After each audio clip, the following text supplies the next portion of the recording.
Bismillahirrahmanirrahim. Assalamualaikum warahmatullahi wabarakatuh. Shalom, salam sejahtera kepada semua. Om Swastiastu, Namo Buddhaya, salam kebajikan.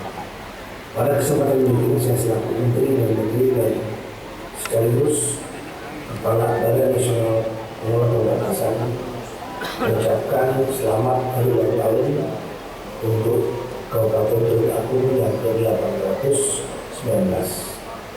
Tema kali ini adalah tentang Tulung Agung berkarya membangun bersama untuk maju. Jadi bekerja dan membangun secara bersama-sama. Ini menginspirasi atau mengindikasikan bahwa kunci adalah bekerja bersama-sama, sehingga Tulung Agung akan dibangun lebih baik, lebih maju dalam arti indikator masyarakat yang lebih sejahtera. Berdasarkan pengalaman dari berbagai negara ataupun daerah yang maju, dia tahu banyak hal kepada sumber daya alam, tapi yang utama sumber daya manusia. Banyak negara yang memiliki sumber daya alam yang hebat-hebat, tapi SDM-nya baik, menjadi tenaga kerja yang terampil, terlatih, unggul, sehingga mereka bisa membuat inovasi terobosan sistem yang baik. Meskipun tanpa sumber daya alam, mereka bisa survive, bahkan bisa menjadi negara baik seperti Singapura. Apalagi kalau SDM-nya sudah bagus, terdidik, terlatih dan sehat, kemudian memiliki kekayaan alam yang meningkat, posisi strategis dalam geografi, maka daerah atau negara tersebut pasti akan melompat maju dan cepat. Untuk itulah saya berharap untuk Tulung Agung fokus nomor satu adalah pembangunan SDM. Fokus pada bidang pendidikan, kembangkan dan perbaiki pendidikan baik sarana prasarananya, mulai dari PAUD, TK, SD, SMP, SMA kerjasama dengan provinsi, perguruan tinggi kerjasama dengan pihak swasta ataupun pemerintah pusat. Kemudian perbaiki kesejahteraan para guru, kondisi dan sistem pendidikan yang ada di daerah masing-masing. Misalnya pendidikan formal, juga pendidikan informal. Misalnya kewirausahaan yang jangka waktu adalah short course, kemudian pelatihan. Nah ini sangat penting karena dengan terdidik dan terlatih itu modal bagi setiap keluarga negara, setiap rakyat, setiap masyarakat, khususnya generasi muda, untuk bisa maju dan untuk bisa menjadi pengajar yang baik. Yang kedua, untuk fokus pada bidang kesehatan.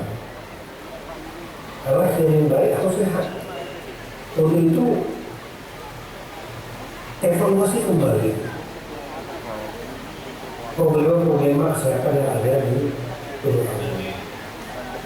Karena persoalan yang ada baik posyandu, kemudian puskesmas, poliklinik, rumah sakit, kemudian kesehatan yang gratis pada masyarakat, ini harus dikembangkan sehingga masyarakat, rakyat, anak-anak kita bisa tumbuh sehat.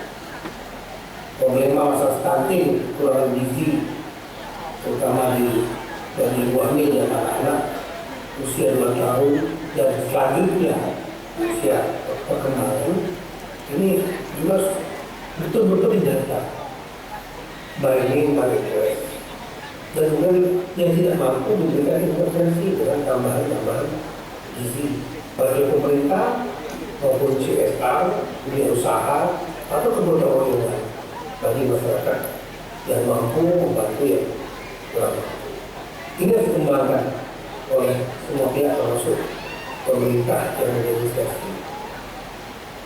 Baru kalau sudah SDM sudah baik, bisa menjadi tenaga kerja yang terampil, unggul, dan terlatih, sehat, upaya untuk membuka lapangan kerja sebanyak mungkin untuk menampung para generasi muda akan kerja kita agar mereka bisa bekerja.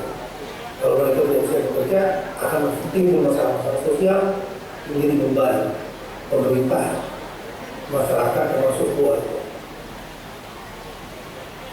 Dan sumber daya alam yang ada, baik bidang pertanian misalnya, atau bidang tambang, atau apapun juga, buat terobosan-terobosan kreatif. Sehingga sumber daya alam ini benar-benar dapat produktif, berkelanjutan dikelolanya, tidak hancur, tidak rusak, tidak menimbulkan bencana, dan kemudian membuka lapangan kerja bagi masyarakat sehingga akan dapat dinikmati oleh masyarakat setempat. Tanpa tentunya menargetkan investor silakan juga ikut menikmati win-win solution, termasuk investor dari luar, kenapa tidak? Jangan banyak mengandalkan APBD. APBD akan mampu untuk membuat lompatan kemajuan. Yang bisa membuat lompatan kemajuan adalah hidupnya dunia usaha swasta. Dan ini harus didongkrak dan distimulasi oleh pemerintah melalui regulasi yang mudah dan kemudian insentif pemerintah, baik ringan pajak, retribusi misalnya, dan juga dukungan permodalan melalui perbankan, juga keluarga, terutama kepada UMKM. Kami kira demikian.